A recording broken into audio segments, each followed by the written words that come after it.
So I've got Tecno Camon C8, and let me show you how to locate IMEI and serial number on the following device.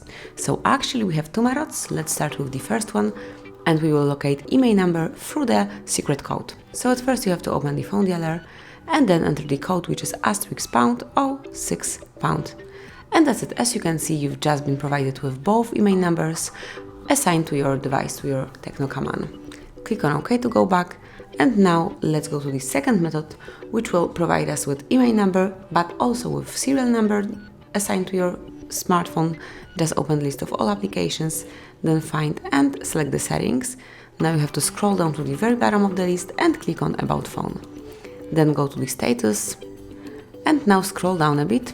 Here you'll notice IMEI information, so you've got both IMEI numbers. And now let's go back, and a bit lower you will be able to read what your serial number is. And that would be all. This is how you can quickly and easily find both numbers. Thank you for watching. Please subscribe our channel and leave the thumbs up.